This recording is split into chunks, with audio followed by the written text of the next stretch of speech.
there's more efficient ways to do that. We need to actually like not let just three companies decide how to update the software. We need to let the community take the lead.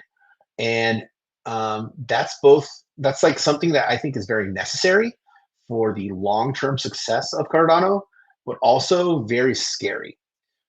Because if we screw this up, we're going to kill the network.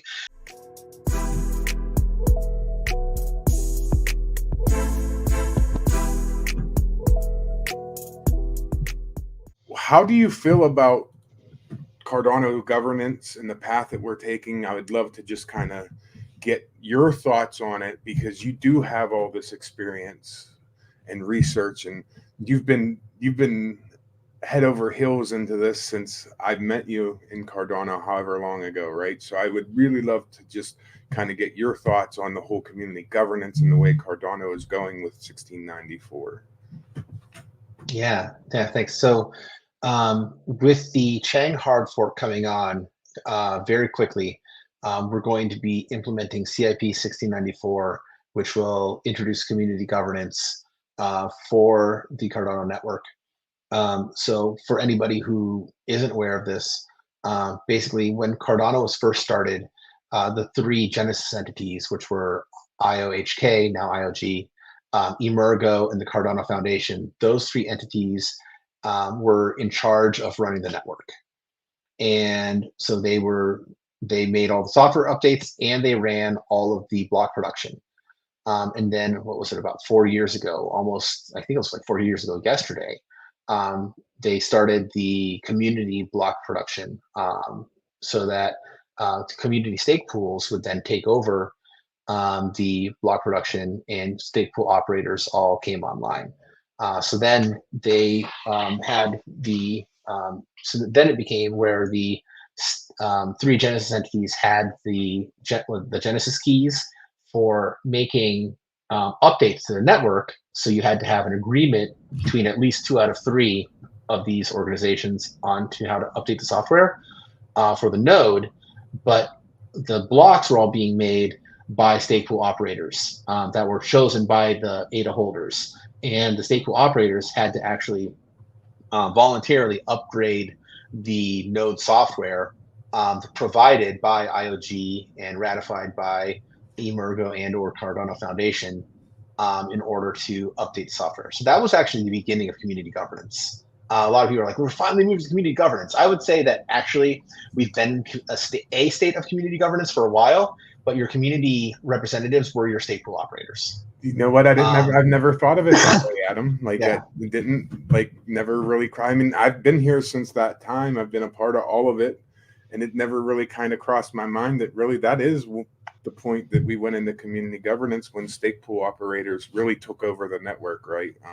Yeah. I mean, and it's like basically the stake pool operators kind of had like a veto power. They had as much power as Bitcoin miners, I would say.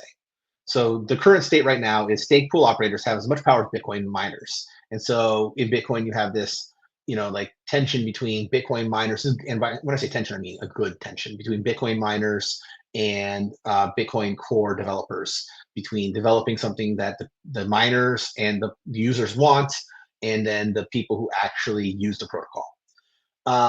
But CIP 1694 says, well, there's more efficient ways to do that. We need to actually like not let just three companies decide how to update the software. We need to let the community take the lead.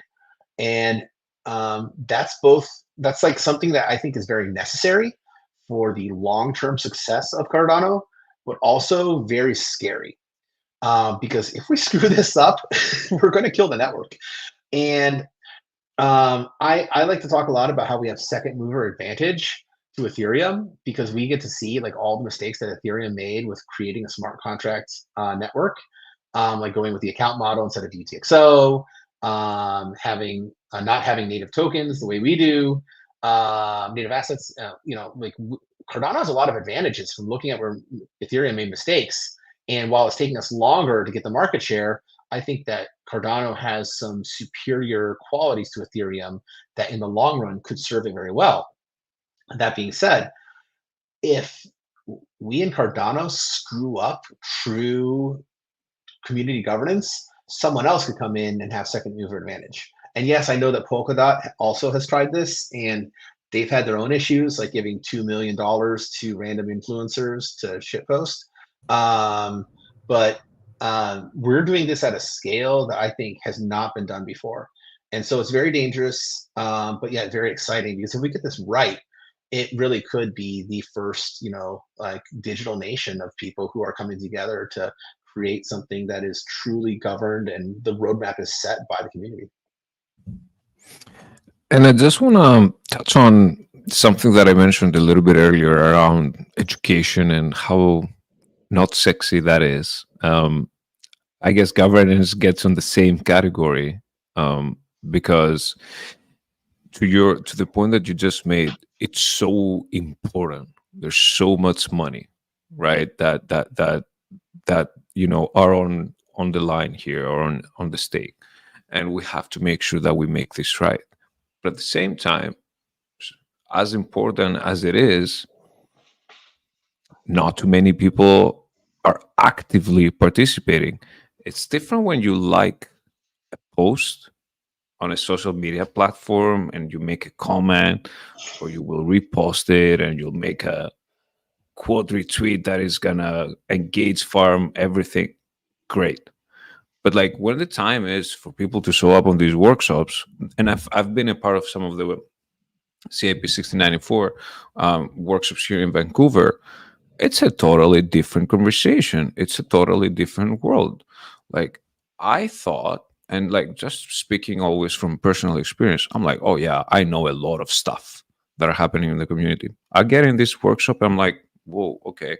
Like I knew the people, but like the stuff that we were talking about, I'm like, damn, like this is serious. This is a serious like conversation, and obviously that's been happening for quite a while in different cities with different people, with different teams, and whatnot. And I feel that still, like up to today, people don't really understand the importance of it. So I really just wanted to point that out, because it's very important for all of us. Like we all need to take a step back and like just like figure out our priorities here. Okay, Nike is great. Any other meme token that's out there, it's great. Any drama that's happening on a day-to-day basis, pretty much on Cardano, it's great, right? But we really need to make sure that we focus on, these really important things that will set the foundations for, for the for the ecosystem and the next generations to come. So just Yeah, and if I may, I think that what's really going to make this succeed, though, is that we do have those groups that are bringing people together for other purposes. I don't think that Cardano can succeed if we just have everybody saying like, I want to be involved in governance, and governance is going to be like we all need to be into Cardano governance. Like we all should be aware of it. We all should be engaged and learning about it. Yes, absolutely. And I've been criticized before for sort of joking about how like governance should be boring, so that people don't have to pay attention. I say that like half facetiously, but what governance should be is it should be about like people saying like, how am I going to like have my community fit within Cardano, if that makes sense. So one thing I do want to touch on is like, there's not just a Cardano community. There are, Cardano is a community of communities. And so like, even like Nike, like such a fun thing to see emerge, because it's this community of degens who just like had a great time with the pig. And who knows, they're setting up a group that wants to keep it going and try to make a formal project out of it. And I hope they do well, and you've got the Hosky community, another coin that advertises itself as being worthless, but it's an established community of people who are like, really have a message and an advocacy on Cardano.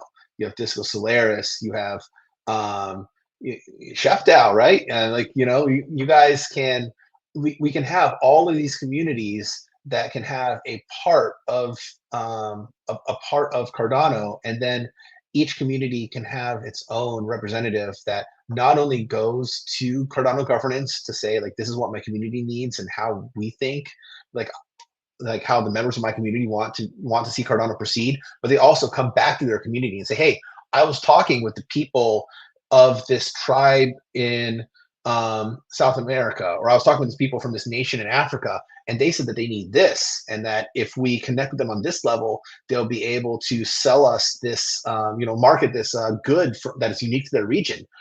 We should support that too. So I think that that's just going to build the connections that will lead to really effective governance.